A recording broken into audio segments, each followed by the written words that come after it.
Hey Trail Riders, welcome back to the Daily Ride. I hope you guys are doing well today. Today's focal passage is going to come from Ephesians 6:12, which says, "For we do not wrestle against flesh and blood, but against principalities, against powers, against the rulers of the darkness of this age, against spiritual hosts of wickedness in heavenly places." The Daily Fire thought for today is that when it feels like I'm living my life behind enemy lines, I remember that Christ Jesus came to rescue me from the power of the enemy.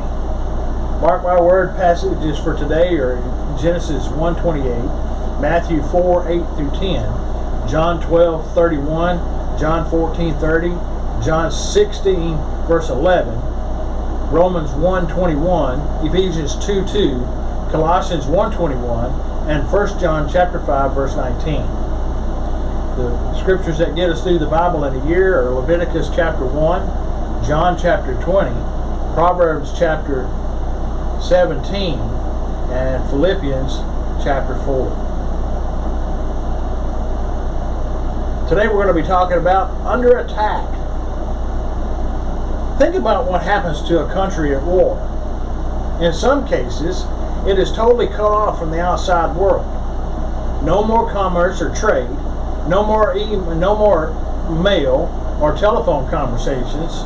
Much of the same thing that happens to the human race surrendered to sin and the devil. We are cut off from the outside world, from God, from the world of the Spirit. Demonic forces occupied this world and dominated our attitudes. Divine power lines were severed and a permanent spiritual blockade occurred. Originally, God had put man in charge to manage the world. Then God blessed them, and God said to them, "Be fruitful and multiply, fill the earth and subdue it. Have dominion over the fish of the sea, over the birds of the air, and over every living thing that moves upon the earth." Genesis 1:28. But we were a pushover to sin, and the devil swayed people. The Bible makes this clear. The whole earth lies under the sway of the wicked one. 1 John chapter 5 verse 19. Their foolish hearts were darkened. Romans 1:21. The prince of the power of the air now works in the sons of disobedience, as it tells us in Ephesians 2:2. And we were alienated and enemies in our minds by wicked works. Colossians 1:21. 3 times Jesus called the devil the ruler of the world. John 12:31.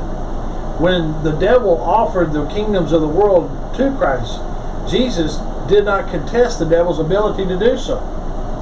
Again, the devil took him up to an exceedingly high mountain and showed him the kingdoms of the world and their glory.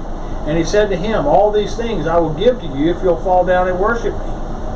Then Jesus said to him, "Away with you, Satan, for it is written, you shall worship the Lord your God, and him only shalt thou serve." Matthew 4:8-10. Therefore, since he has cut off rightful communication with God, it is up to us to learn how to reestablish those lines and not let them be severed again. Make your connection to God today and keep it strong all day long. God bless you guys. I hope you guys have a great weekend. I'll see you next week on the next Trail Ride.